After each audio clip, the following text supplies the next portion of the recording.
Awesome. And we're live. Welcome everyone to another NPM Open RFC call. Today's date is Wednesday, June 1st, 2022. We'll be following along in the agenda that was created and posted in the NPM RFC's repo. This is issue 596. I've copied and pasted a meeting notes doc for folks in chat. Feel free to add yourselves to the attendees list. Quick reminder, these calls and all comms on the RFC's repo and all NPM repos are covered under a code of conduct. We ask that you please be kind, respectful to each other, especially on these calls. If someone's speaking, please raise your hand and we'll call on you.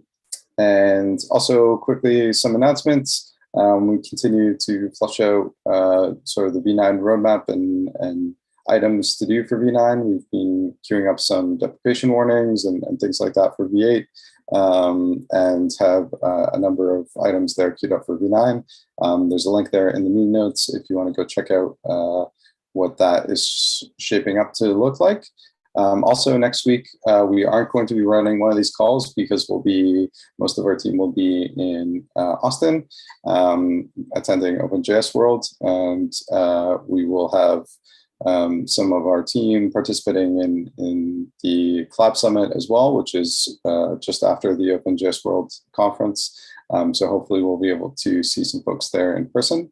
And I think that's it for announcements on my side. Did folks have anything they want to share, any news or anything like that?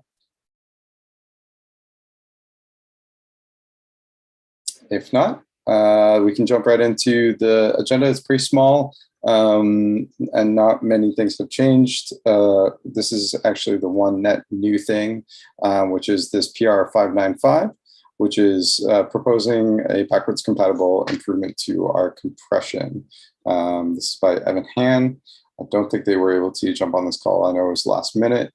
And there weren't a ton of details in the conversation, but the RFC goes into, I think, some great length about how we could improve compression. Go ahead, Jordan. Yeah, I was really impressed when I saw read the first couple sentences. I was like, oh, here we go. Let's see how many problems this is going to have. And then I kept reading, and it is really well fleshed out about how it can be made backward compatible. And assuming that the claims made are true, right, which I have no way of knowing, but I'm assuming they are, it kind of seems like a no-brainer. Why would we not just do it if it won't break for anyone and it will make things smaller? And whether you want to backfill old packages or not, is a completely different discussion. And the integrity thing is an issue, but there's also lots of old packages that don't even have integrity checksums because they were published before that. So, you could always at least backfill the compression of those or something. But either way, certainly doing it for new packages, it seems pretty simple.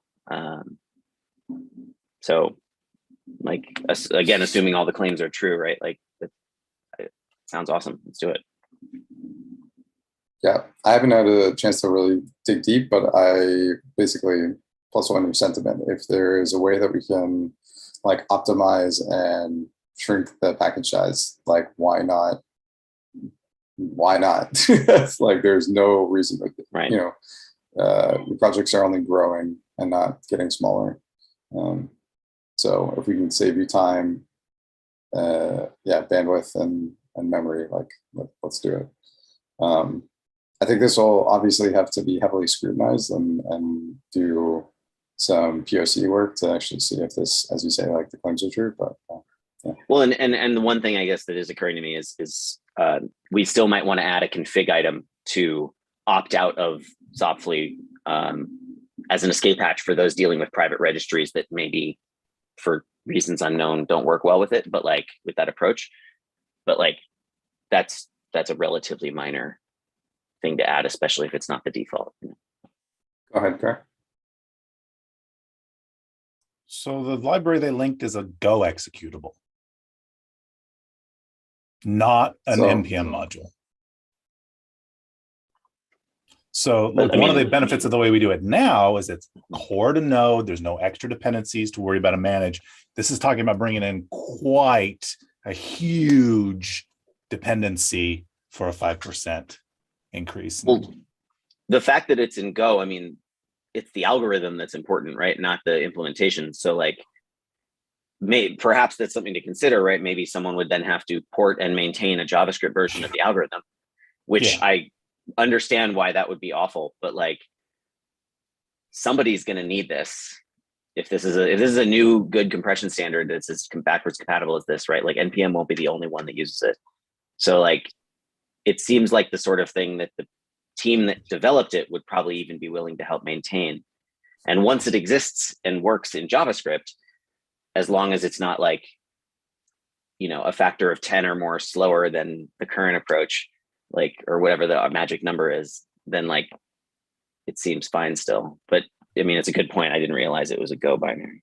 Yeah, I mean, if something were available now that let us do this, that'd be a different discussion. But this is like a new technology we could potentially use if someone were to write the tool.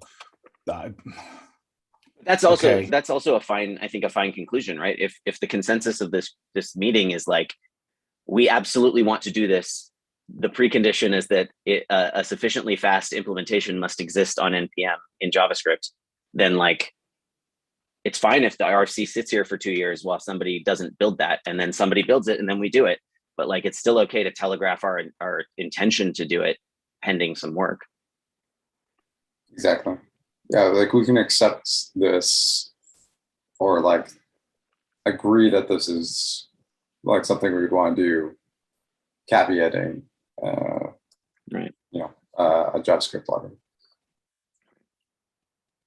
Like, and there might be a number of people out there, both at Google working on Zopfli or like in the ecosystem, who want package sizes to be smaller, whatever. I mean, there's how much money did Google pump into like bundle phobia and whatnot for that exact goal, or, you know, a similar goal. So it's like, I imagine that there will be, that if NPM says we will implement this as soon as someone builds it in JavaScript, I imagine that it shouldn't take long before people either implement it or stop complaining about package sizes because they're not implementing it. Yeah. Does it, I noticed in there that they link to a WASM, a WebAssembly version.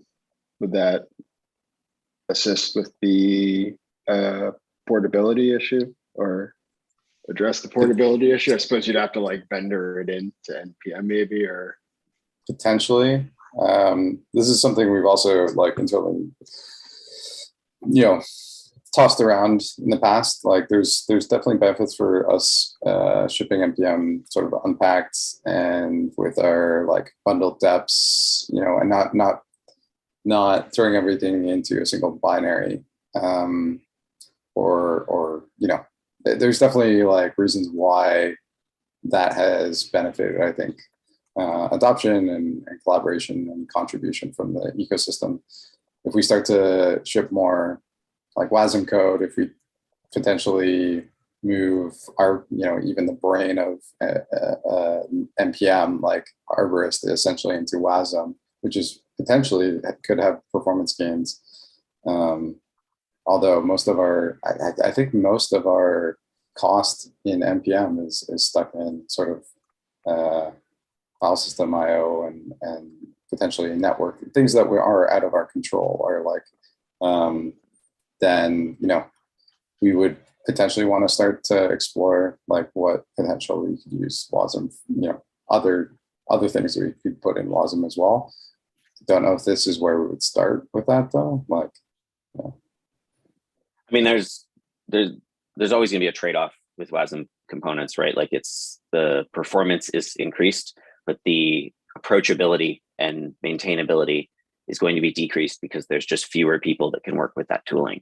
That reality may change over time, but it will be a while before that changes, if it does. So like, it seems like in general, any project that wants to replace JavaScript with WASM should probably do it in very small, granular ways for the highest value parts, to avoid, you know, making the wrong trade-offs there. But like, obviously that's going to be very case by case. Okay. It feels like this is like a new compression algorithm that Node zlib might want to start supporting. I mean, that's ultimately what probably needs to happen here. And Because it that's does. I mean, actually there's another one, reason. Brotli is supported. I mean, sounds like a new spec. Node should support this. Then it would be. And I think that's the other thing is NPM saying we will implement this once it's supported in Node. Like that puts a lot of pressure on Node to implement it, which they probably do, just like Brotli, as you said. I'm okay with saying that. Like again, we would have to do some testing, and there's some questions here in the bike shedding section around like what would happen if this algo like fails for whatever reason. Do we fall back to like the legacy compression? Like I don't know. Yeah, I would want to see like if they're bringing up that question, it makes me think maybe they've seen some failure rates on like on packaging, like essentially during the compression and decompression. Like that's maybe concerning. So we would have to, again, like we should probably just investigate this some more, leave it open for now. But I think, yeah, as Nelf is noting, if zlib, mini zlib could essentially add support once Node Core supports this, and that's pretty straightforward. So yeah, any other comments or discussion on this? I think we just leave it open for now. It gives everybody some time. It was only open a couple of days ago, so it gives everybody some time to investigate the libraries, the algorithm, and then yeah, this could be potentially very fortuitous. 5% is nothing to like scoff at. So, especially when we're talking about packages. So, cool. Moving on to item number 2 that we had, which is the only registry tarballs RFC number 593. I know, Owen, we had given some feedback last week. I'm not sure if you've had time to update anything on your side. Just locally, because I was hoping to maybe get a couple more clarifications from the team here on a couple of those items. So one of the feedback items was that it might make more sense to add this flag to NPM audit instead of install. I guess either what I forgot since then, or maybe what I don't understand is audit like a no-op? Is there like a failing mode you can put it in? Like the point with install was that you'll get the feedback immediately, like, or in your CI, but does an NPM audit with like a fail option make sense? Like, does NPM audit fail, or is it just log? It should exit non-zero whenever it finds audits above your audit level. Oh, or like finds reports above the audit level. Okay, so it is a convention. I've never really used it that much, so I didn't know if it was just like pretty, just printing stuff. Or so would that mean if I wanted, so as part of my CI, if I wanted this failing behavior, would I do an NPM install and then an audit? Or does install do the audit? I mean, install does the audit, but I don't think it fails the install if there's audit problems. But NPM audit fails if there's audit problems. And so that's exactly what you would do, is you would do NPM install. If you were really performance sensitive, you might disable auditing during the install with an NPM config, and then you would run NPM audit separately. So I have 350, 300 plus projects that all run a form of NPM audit, because it doesn't work without a lock file. So I have to jump through one of my packages, but and they all run them in a separate job, like as part of NPM run post test. So and it works just fine. So NPM audit on its own can fail, but NPM install with implicit audit would not fail under the same triggering scenario. I guess, is that, correct before I ask my next question, just to Okay. So is that maybe not a bit of a catch-22? Because I thought maybe one of the values of this is not getting those packages on my disk if someone's sneaking in a malicious package. Yeah. Is it maybe? Yeah, Gar's hand up. Yeah. I was just going to ask what problem this is solving because I wondered about that. You can run the audit before the install. All audit needs is your lock file. So if you've got a lock file, it audits the tree it would have made. So just run audit first.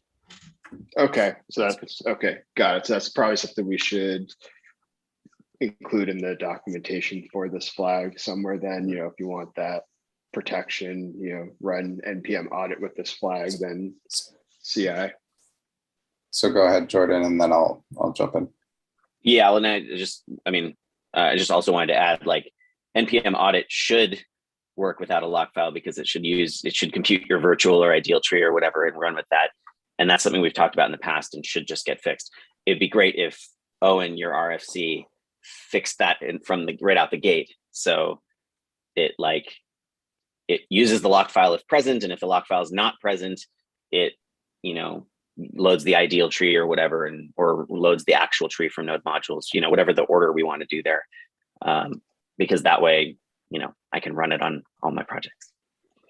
Sorry, go ahead.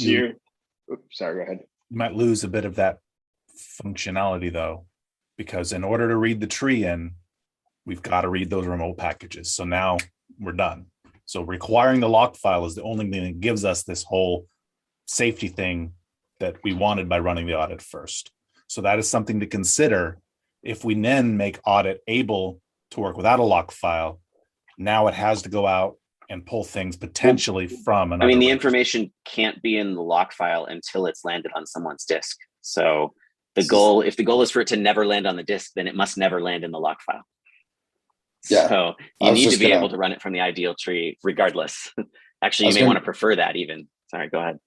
I was going to make the exact same comment, Jordan. Like, basically, the understanding here is like the recommendation of running audit before install. It's like, well, that doesn't work for this use case, I think, because as Jordan just said, like, I don't potentially want to mitigate ever installing one of these dependencies, right? So like, if I've already installed it once, then that's the only way that I would have got the package lock. So I do think that we need to fix that problem, that NPM requires a lock file first. And that could be a precursor, as you say, Jordan, in Owen's RFC here, to say, like, this needs to be solved first for us to get this functionality. And I would use, actually, there is an example, some prior art here of install erroring, doing sort of an audit or audit type functionality, which is engine strict. And specifically, we have a flag there for you to essentially opt into sort of that strictness, which would then make install fail. So that might be a good prior art to. So peer depths, right? Yeah, that's potentially, again, another. When you have an invalid graph, audit. It doesn't leave anything in your node modules. So I think that's also prior art. I think we're basically, a lot of these seem to be all in similar concert, that potentially in the future we could align them all to be essentially audit type checks and versus like these. Yeah, exactly. And I think we talked about this even last week, where, they could essentially be all opt-in or opt-out, like audit type checks, and whether or not you're failing or warning or whatever, like, might be sort of secondary to that. I guess instead of trying to solve that whole world and to get this functionality sooner, I would say take the engine strict type approach, that if you're going to run this check on install, or you want to propose in your RFC here on that this check could be done during install, what I would say is, like, maybe consider like what the flag would be that would provide that strictness to essentially opt into erroring or not erroring, because the default audit experience does not fail for install. The implicit experience does not fail, right? So maybe that's something you can also add to the RFC, where there's some sort of like fail on audit, and that kind of covers your bases, and it actually covers a lot of other bases. That might be a whole separate RFC potentially, just to, that might block this work, where essentially it's some sort of flag that is provided to install where we will fail on any audit error. And then that sort of covers our basis, right? Well, I mean, I'd want those to be more granular because CVEs are almost exclusively false positives, but the registry stuff, the signature stuff would be almost exclusively real problems. So I would never want install to fail on CVEs. But I always want it to fail on everything else. We could start with like very broad, and then like once I say we start with very broad because we don't have the granular, like a lot of the other types of checks that we're doing aren't audits, right? Like you said, pure deps is an audit. The engines check isn't an audit check, like isn't something that we can, yeah. Yeah, I just So, mean I don't like know. whatever opt out or opt in we want for failing the install. I just think we should probably design it with the intention that like I think the holistic design should probably be something like there's a bunch of NPM audit foos and each one does a thing. And for legacy reasons, NPM audit runs NPM audit CVEs or something. And then separately, there's a config item that's like a comma separated list of foos, NPM audit whatevers, and those things fail on install. And the default could be like the empty string, and then you could put star in there. I don't know, like we could bike shed all that, but like it shouldn't be very difficult to design something that can be as granular as people want from the beginning. I'm starting to get like ESLint sort of vibes from that, right? Like fair, to but like configure NPM Doctor is right? probably going to want similar twiddles, to configure it. So like, I agree, it sort of approaches like it dangerously treads in that direction. But like, I think that if the goal is for NPM to be able to be proscriptive by default, but not in stone, then that configurability is almost necessary. Is this starting to expand the surface area for you, Owen? There's a couple different things to do from this discussion, I think. Yeah, I think so. I think one thing I think I understand so far is that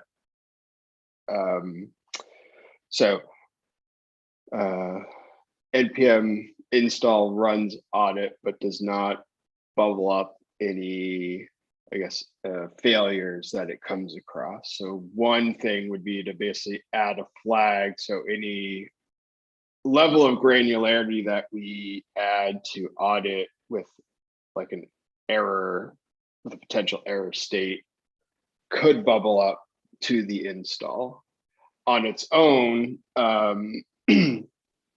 So there would still make sense to have silent warn, I guess, errors that or fail. What's the nomenclature?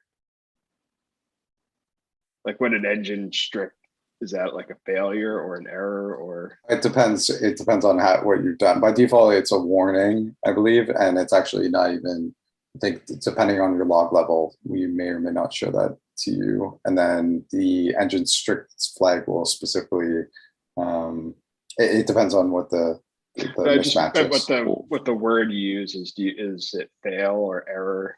I mean, I would, if we're deciding that we're going to create this new class of audit subcommands, for each of them, the like we can come up with the wording, but like it's essentially like off or silent or whatever, and then warn, and then like fail, and like yeah, and then because at some point we would probably want NPM audit to run all the subcommands, and we would want to be able to configure each of the subcommands for one of those three modes, and then that way somebody can just say, yes, I want install to fail when my set of audits fails, or no, I don't want install to fail, but I'm separately running all my audits, right? And then like the default can be that they're all on, fail or whatever, but like, I don't know, we can work on that. But I'm not saying that, I don't think Owen, your RFC has to solve all those, like implement all those things. I think like it shouldn't block it, but like, I think that it would behoove us to holistically design what we want it to look like, so that whatever your RFC builds is compatible with that system. Okay. Yeah. So, so if we're just looking at the audit, so is it, so there's, so Darcy, you're saying that there are instances of audit commands that will presently bubble up to install. The engine strict was that example. And is that No, it's like a separate check that, and like I said, eventually needs to come into audit. But it's kind of like that prior of like, I see. Are there any kinds of things that install does or can be configured to do that would fail the install, right? And so that's one of the examples. Okay, so we're potentially talking about this would be the first instance of something that does this bubbling up, right? Yeah, like that's why I said like there might be a global, not global, sorry, like an install level config that you could essentially, and so just put in a comment here.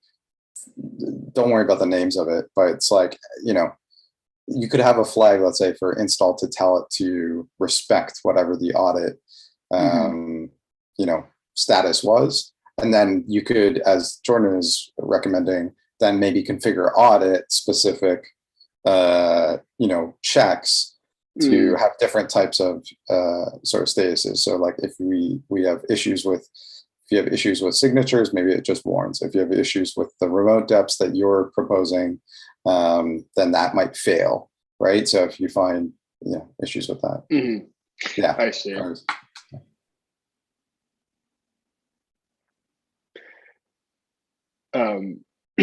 Okay, so right, so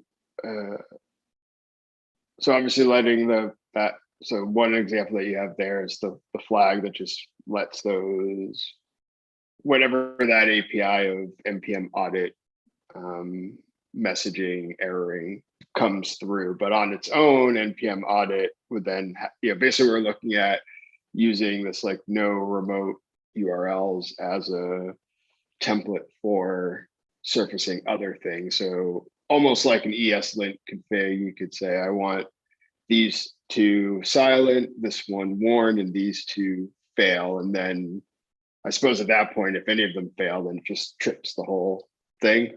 Right. Okay. Right. Okay. So it's set because you can configure whether you want certain, like right now you can do no audit for install, you can do no fund. Like for audit specific features, we would want to configure those checks as well, right? But that to me is a nested audit specific configuration and not an install configuration. Right. So when we're talking about install, I think that there's just like one specific flag that you could introduce that essentially listens for or respects, you know, the outcome of audit, right? Like the status of audit. And then we can introduce all these new types of configurations to audit them separately. So on its own, okay, go ahead. I put in chat, like, I feel like there's 3 modes for each of the audit types. One is just off, I don't care. The middle one is like, on installs, I want a warning, but if I just run npm audit foo or npm audit or whatever, it should fail. And then the third one is fail install also. Like I don't think there's a use case for warning on the npm audit, right? Like, so I like, if in fact everyone agrees with that, then that there's those 3 cases is like off, warn, install, fail audit, and then fail everywhere. We can bike shed the names of them, but then like, then we've ended up with a sort of maybe ESLint like scenario where you run npm audit and it runs it runs any of your audit checks that are not set to off. And when you do npm audit, it fails when any of them fail. And when you do npm install, any of the ones that are set to the ultra fail mode or whatever will fail the install. But the default right now would be vulnerabilities set to the middle mode, which fails on audit, but not on install. You know, and then like in a Semper major, we could turn them all on warn, or we could turn some of them on like fail or whatever. I don't know. Like that feels like an extensible system to me that maximally meets use cases. And like, I mean, a bunch of people were pissed off when audit and fund were independently added to install, and people wanted a way to turn it off. And I forget how prepared for that NPM was. Like, I don't know if NPM had to implement those or just tell people about them, but like, it seems useful to just anticipate. Go ahead. Yeah. funding came around after audit, obviously. They're both Right. shipped in minor, so it was a little bit, yeah, not the best experience for sure. Well, but I think with the escape yeah. hatches, it would have been fine. And that's why I'm sort of advocating for those Fund has an configurability escape right hatch by default. Yeah. It was potentially, I don't know how audit landed. I don't know Yeah, I if don't we remember. had it was before my time. So I guess just to be clear, I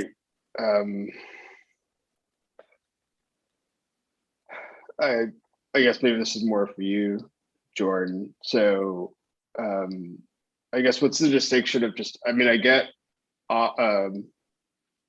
off silent, warn, and fail. Are you suggesting that those three settings behave differently in an audit only versus an install with implicit audit? I think Correct. I was just under the impression that the middle setting. Sorry. No, go ahead. Oh yeah, the middle setting is what the current default is for vulnerabilities, which is that it fails on audit, but it warns on install and doesn't fail the overarching install. Oh. And so I'm saying that there's those three modes, and the middle mode is the one that is currently the only behavior. And the third mode, fail everywhere, doesn't exist yet.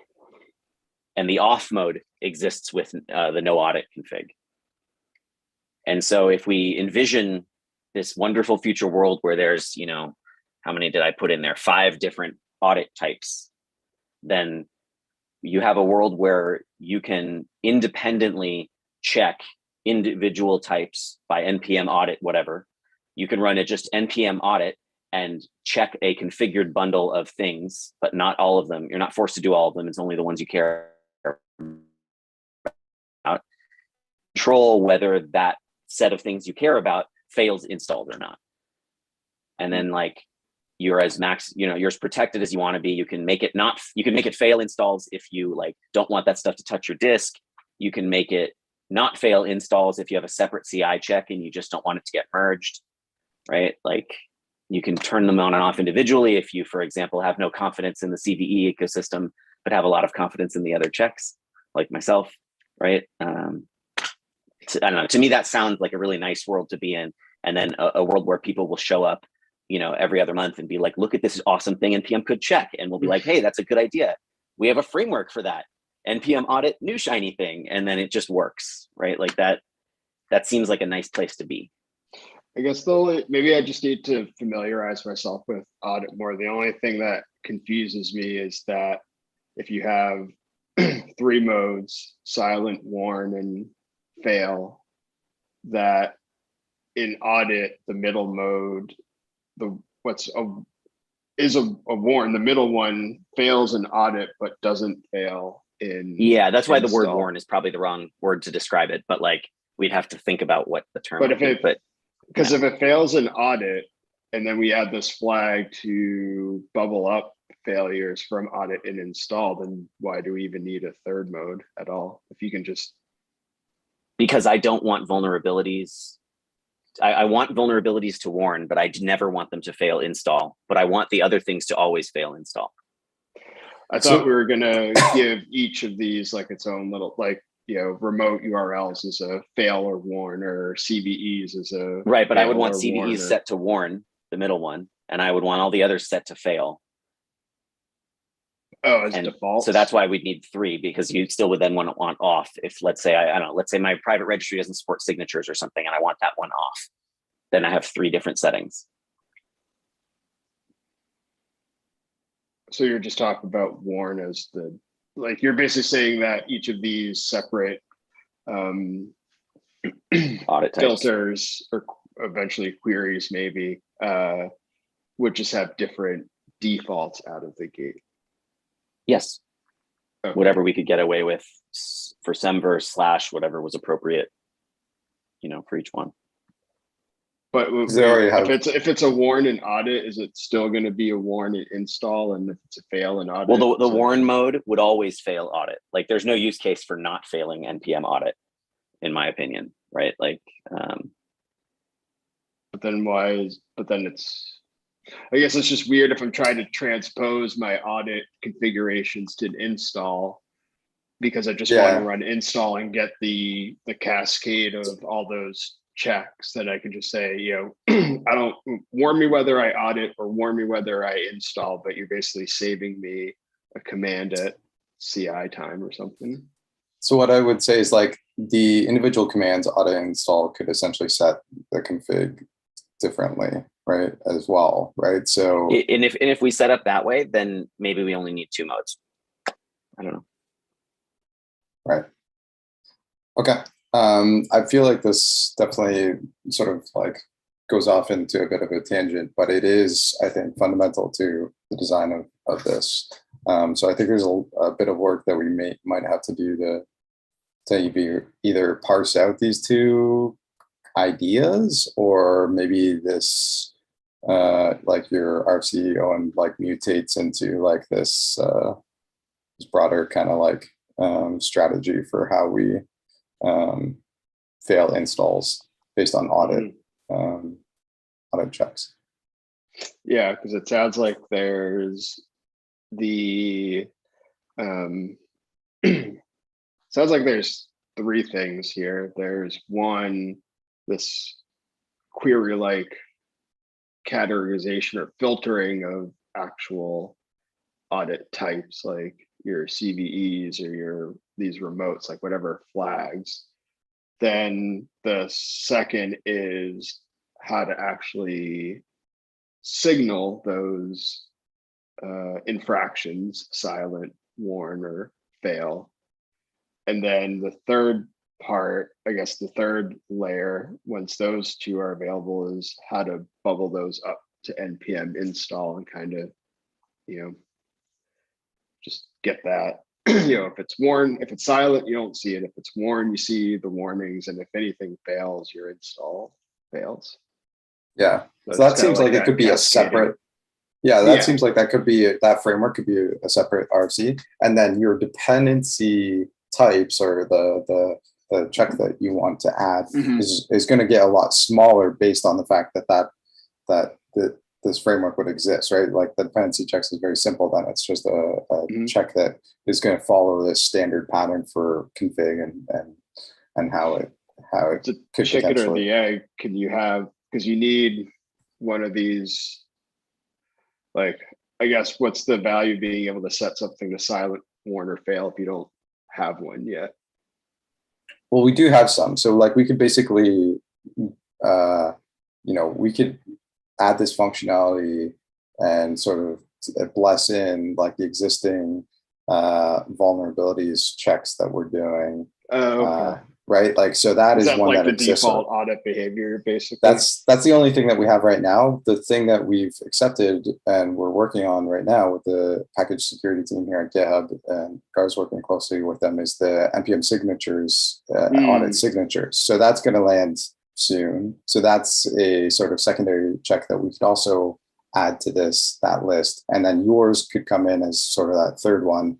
The ones that we would have to do a bit of work massaging into this would be the engines and the peer depths that Jordan listed here in terms of checks. But and those are just sort of conceptual future extension points, right? Like I don't think there's any rush to do that, but it's the sort of thing that would fit well into this type of system. I think you start with vulnerabilities, right? We have that. Yeah. We know how that works, and you can basically show examples of the config for that. Yeah, and we know signatures is coming, and we hope that dependency types is coming. So like, exactly. Exactly. So the default configs for the NPM audit vulnerabilities would be the exact same behavior we have today. So all we're doing is codifying what we do today and those defaults. And then basically you're allowing for people to opt into different functionality, right? Like it's again, an opt-in to change that config to be a fail, right?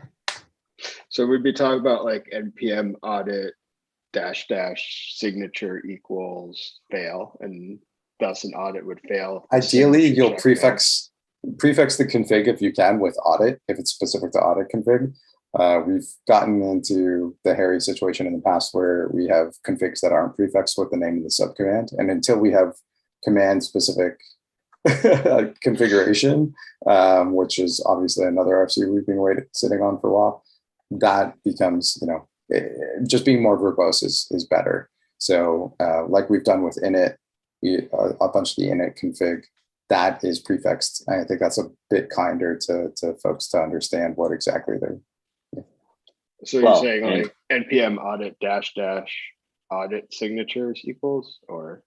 Yeah, okay. Exactly. Or yeah, something along that. Or we land command specific config and then the problem solves itself. I mean, there's still some work that needs to be done for that. I think it's just the mapping, but I'd be okay with us landing and starting work on it, to be honest. I mean, I think it eases a lot of these questions, right? Like, how do we do config when all the configs are global is just a big pain in the butt. But like, once command specific config exists, then like, we don't have to worry about the prefixes as much. It's like audit dot vulnerabilities or something. It's like audit dot engines, and it's just like obvious. I don't know. The dot is to, who knows how it'll work. And so would we need to add one of these -- audits for once we start adding like signatures and then this dependency types, would just NPM audit by itself still be implicit CVE, like a vulnerability check, or would you extrapolate that into its own flag with silent warn or error? Do you mean like what it would be doing by default during install? If I just ran NPM audit, once we start adding these, would it still just do the CVEs, and then how would I control that if I'm not having the extra prefix flag like the other ones? Are you saying there's two ways I could interpret that? Sorry, are you saying that you don't want to run certain checks during install, or are you saying you want to configure NPM audit differently during install? No, I'm just saying, like, so if I just run NPM audit right now, it's checking for vulnerabilities, and then we want to add something for signatures. So it's going to be NPM audit -- audit signatures, my warning level tolerance, right? What if I wanted to change what if I wanted to apply silent warn fail to NPM audit itself for CVEs? What if I wanted to live life dangerously and silence CVE? Like, well, that's why I'm sort of thinking that we should re-architect it so that NPM audit vulnerabilities or whatever is the subcommand. Like, and then like we can like if we can envision a backwards compatible way to make it so that NPM audit runs all your checks, but by default vulnerabilities is the only check that's there, then that sort of does what arguably it should have been designed to do in the first place, and makes vulnerabilities not special. It's just one of the audit types, right? That happens to be the only one, right? Yeah. Okay. I think this gives me some more stuff to work with. I'll try and figure out kind of the best way to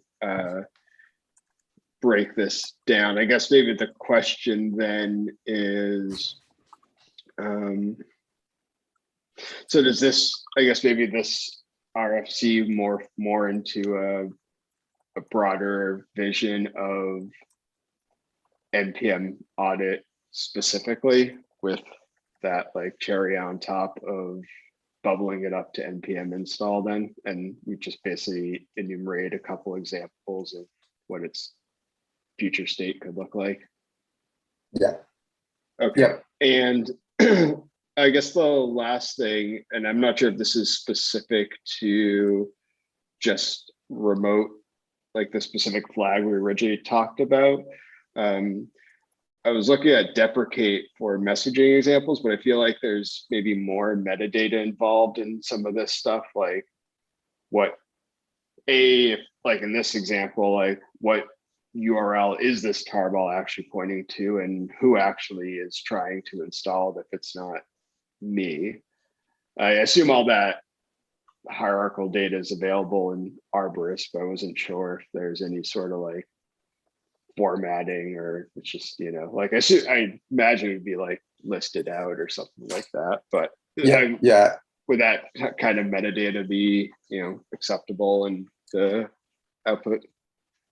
I think the default output no, like we want to keep for install specifically. We want the reason why I said deprecate is like we want to have that very streamlined default experience.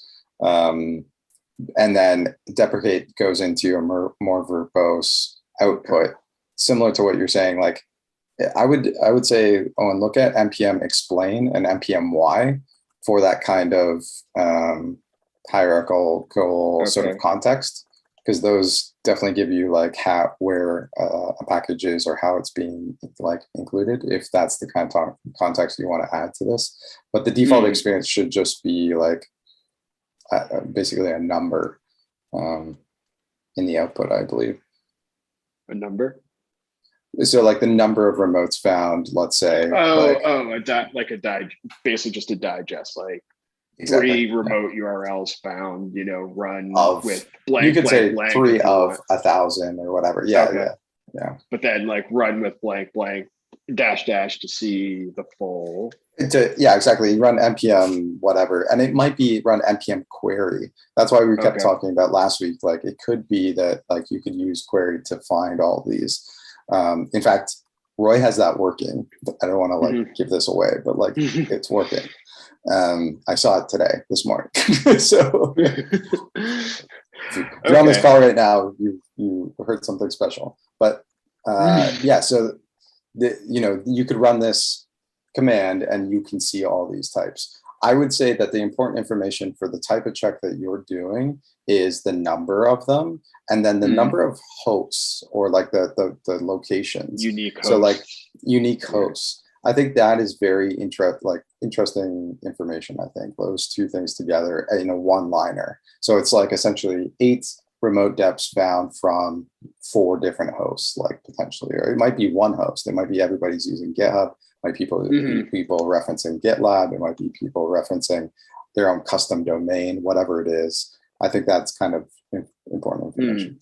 And go ahead, Greg. Yeah, if we start doing that, we might communicate to them that Azure, for example, the host name is going to look the same for every different registry. So you could be connecting to 40 private registries and not know it if we only do host name. I think it's specifically for Git remote deps, right? Like, so that when you're talking about registry config, that would not apply to these types of deps, right? So host name for sure, like we could bubble that up for installs, like the number, like I would love to see that actually, like the number of packages installed from this many hosts. And like you say, there's only going to be one, maybe if you're proxying, you're using a third-party registry and everything's going to that one host, you'll only see that everything's coming from there, which might be the safest thing, right? You trust that proxy to give you the right packages. So, but I think that kind of information is very important when you see the number of sort of sources of truth. I think that's something that not a lot of people understand, and what we're trying to really, with this proposal, bubble up the sources of truth that you're pointing at. And if you only expected that you were pointed at the public registry and you're only going to get registry packages, and you start to see that there's other hosts being referenced somehow in your graph, then that's the code smell. That's the red flag. So I apologize. We only got about 10 minutes left. I really want to get to John Jensen's RFC here, who joined. I apologize. So Owen, hopefully that gives you enough to go on. Did you want to go through this, John?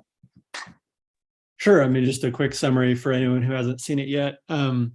Just adding the ability to have registry scoped options for specifying the key and cert that are used for client certificates for mutual TLS, and specifically having them be paths and not the contents themselves. And that would give a bit more flexibility and also improve the security around some of the stuff. For my use case specifically at Netflix, we use mutual TLS for like everything internally. So as a user uses a service, all authentication happens via those client certificates, and additionally service-to-service calls happen that way as well. And so we're using Artifactory for an internal registry, and it's like one of the exceptions for how we do authentication internally, because we have these shared credentials, and managing that's just kind of a pain. And there's lots of different ways people publish to it. A lot of them are doing NPM publish or other things like that. So this seemed like, as I was looking at the problem, this seemed like a nice improvement to NPM to improve it for us, and then I think generally it would be useful for people. So yeah, curious to hear just high level comments, directions the RFC should go next, maybe blind spots, things I'm not thinking about, because my understanding of the code is still pretty superficial as I kind of dug in and looked at the different pieces. But it seems to be mostly inside of NPM registry fetch, and depending on like if we move some of these checks for need auth, there may be some other changes in places. I'll go ahead, Gar. I would say don't worry about implementation with the RFC. It's a no-brainer for me. This is an oversight. This should have always been how it worked, with key files locked to your registry, because it's the same as auth. And as far as the potential loss of user experience, where if you've specified a key file, we now assume you're logged in, and we don't then have the check of like, oh, you're not logged in. That you're not logged in is a user experience thing. And I think it's okay if we lose that in this narrow case where like you have the key file, but it's not going to work, in the interest of getting this implemented. So I don't think that one negative that you've even pointed out is really a negative. It's fine. It's going to be okay. And just to clarify, so I mean, I did put a comment on the RFC just the other day as I was digging into like some of the use or get identity stuff. And I think, yeah, the RFC could be simpler in the sense of just focus on the scoped options. I do think, and maybe it's outside of the RFC process, I would like to see this improved as far as like having the key and the cert be acceptable as credentials, so that we don't need to like maintain, you know, these kinds of things, right? But maybe keep that outside. Absolutely. The RFC, and the key file is a great credential method, right? That's like awesome. Why shouldn't we want to support that and say, yeah, that's, if you've got a key file, we consider that off, right? That's great. Cool. Okay. So I don't think there's a lot of pushback. I'm not sure if anybody else had time to review this. I hadn't had time before now, so I appreciate you digging in and looking through it. So yeah, I don't know if there's much we want to change about the RFC, but I would land on Gar and Nelf, who also has a ton of background in terms of scoped auth. So yeah, I would leverage their insights and let them review it. So I have no feedback other than, you know, take advantage of the fact that we're going to be out next week. Just leave it and we can approve it at the next meeting. I think it's fine. And I saw your other, were you the one who opened the issue that led to this RFC? I remember commenting like, oh, yeah, this should be how it works in the first place. So like, obviously I'm biased here that this is how it should have been the whole time. Awesome. One question, John. Any interest in helping to collab on adding this? Oh yeah, I'd be happy to open CPRs. Yeah, I've now gotten more familiar with the different pieces that go into this. So yeah, I'd love to take a stab at that. Cool. It might be an opportunity once we're back. Yeah, Gar. Once we're back from the conference next week, to maybe set up some time to have you folks pair. And we're always looking for like adding more contributors and collaborators. So getting your first PR, getting your first feature would be amazing, and then makes it more likely you'll add more. So yeah, sounds great. Cool. Thank you so much for bringing this up. As Gar said, it sounds like an oversight on our part. So we have about 4 minutes left. Was there any other items? The last item is, I guess, the dependency selector syntax and NPM query. Roy, did you want to give a quick status if you're around? Well, it's work in progress. Yeah. Yeah. It's mostly work in progress. So, but yeah, working to have a quick MVP, hopefully soon. Cool. Yeah, I won't talk about it anymore until you're ready to talk about it. So it's basically work in flight. We're hoping to share more maybe next week, I guess. So cool. I think that's about it, unless folks had any other comments or feedback. We got 3 minutes left. If not, I'll give you a couple of minutes back, and thank you everybody for jumping on this week. Again, we won't be here next week, but the week after we'll be doing calls again, same time, same place. And hopefully we'll see some of you next week in person. And yeah, stay safe and take care. Bye. Thanks. Bye.